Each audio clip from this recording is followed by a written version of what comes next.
What does he do? He's a student, Judge. He's a high school student. So I don't know what to tell you, man. I mean, I, he scares me, and I will do it in a heartbeat to protect every person of Harris County. Do you understand, Mr. aware that there's a lot more to this story, and we think it's going to get straightened out. Let me express my extreme disappointment with you, Mr. Poole. You are on bond for an evading arrest, a criminal mischief. You've picked up an aggravated assault of a family member and now a terroristic threat. We're going to do probable cause. You have the right to remain silent. Anything you say can or will be used against you. You have the right to have an attorney. Shh. You have the right to have an attorney present if you cannot afford one. One will be appointed to you, sir. The defendant is the complainant's ex-boyfriend.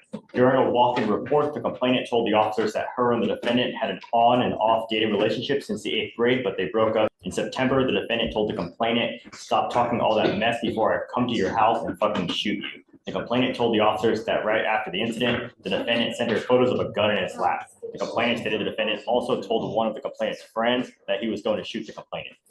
Tell me about the ag assault. What happened there? Your Honor, in the ag assault, one moment. In the criminal mischief, is it with the same complaining witness as well? The criminal mischief's from a prior event where we had experimented trying a drug and kind of got crazy and broke stuff with it. Yes, Your Honor. And then for the aggravated Completely assault, unrelated. it says the complainant and her friends went to a party, and at the party, they saw the defendant trying to get in, but was ultimately turned away because too many people were there already. While walking, the complainant ignored the defendant, and the defendant stated, "Are you going to apologize?" And the complainant kept walking. The defendant began cussing at the complainant and said, "I got it on me." And the defendant said the complainant said at that time, the defendant got a pistol from his ankle and pointed it at her. And then witnesses corroborated the complainant's statement. And Your Honor, there's also a pending terroristic threat out of Galveston as well for the same complaining witness. Yes. Did you know about this? I did not know about that. Do you have an open case in Galveston as well? I think, Mr. Poole, that you are a complete and utter danger to our society. And I'm going to do everything in my power to protect Harris County from anyone that does any kind of damage whatsoever. I am now revoking your bonds on both of your other cases. Goes with you. I'm sorry. As much as I love you, it's unacceptable the way things have been going. And I think that you don't get the message. And now I hope you do. But I am now going to give you home confinement. You're not allowed out if you bond out of jail. I'm going to make your bond sky high. I think that you're a complete and utter danger to everyone. You flaunt our bond conditions. And it truly sad, Mr. Poole, because you have but one life. And when you have a gun and when you start using that, God forbid that you do some irreparable damage, that you dig yourself into a hole where you're looking at 50 to 60 years in prison, perhaps life. 99% of people that are in jail are there because they have no self-control. They either use something, they are on something, and they get upset.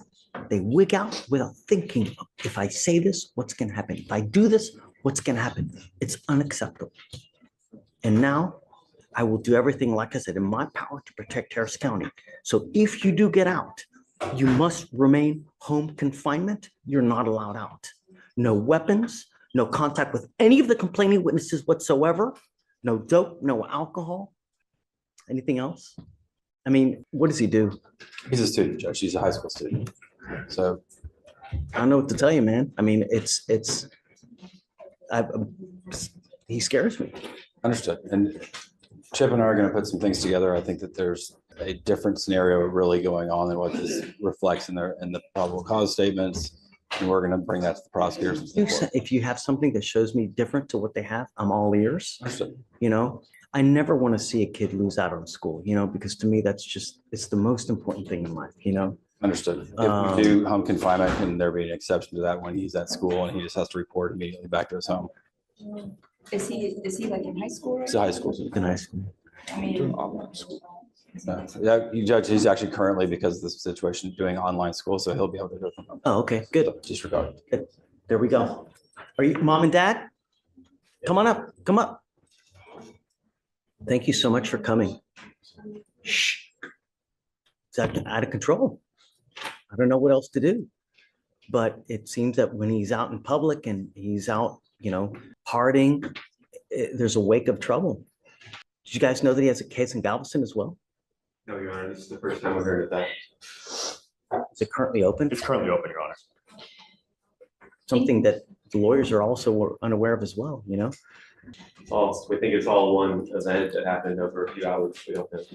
But it's not though. It's not. He's, 12 in December of 23, we have a criminal mischief and evading arrest. Now, a couple months later, we've got Galveston.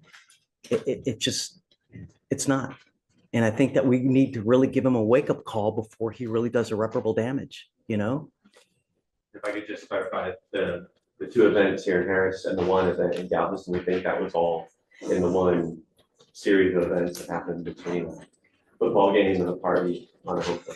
We need to figure out what's going on, to figure out why it's continuing to happen. I want what's best for your son. I really do. And I will help you in any ways that I can. I have to put him in custody today because I have to show him that it's unacceptable what he's doing and picking up these tuna cases, especially the fact that he's picked up an aggravated assault. That's, you've got a great lawyer. We'll be here to figure it out with you. And Judge, he's already addressed the bond on the felony case as well. So he's gone in and addressed it with the felony. We're just Bond, huh? understood. So I'm making your bonds 30,000 each. I don't know if they're going to bond you out, but if you do get out, you better be on your best behavior, and you are not to go anywhere. What I'd like to do is, I'm going to take him in now. I'd like to do an evaluation. It's called a TRAS to see what the best way of going forward. We have clinicians that can sit there and evaluate him, talk to him, figure out what's going on, and perhaps boot camp is the right way. We have these other things that we have at our disposal to see how we go forward, because I just don't know. I don't know what's going on in his life. I don't know what he's doing, what he's taking, I did. Judge, again, I think that these probable cause statements are giving a skewed picture of what's So really that's going right. Let's not put the cart ahead of the horse. We'll give you time. And then if you see something different, just come back and let me know. on. Okay. Do you have any questions? No.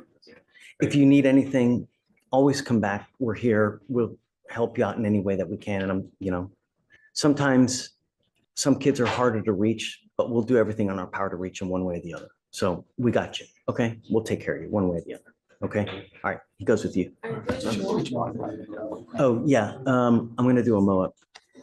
So hold on, Stephen, hold on. Mr. Poole, I'm entering in what's called the magistrate's order for emergency protection that identifies SM as a protected individual.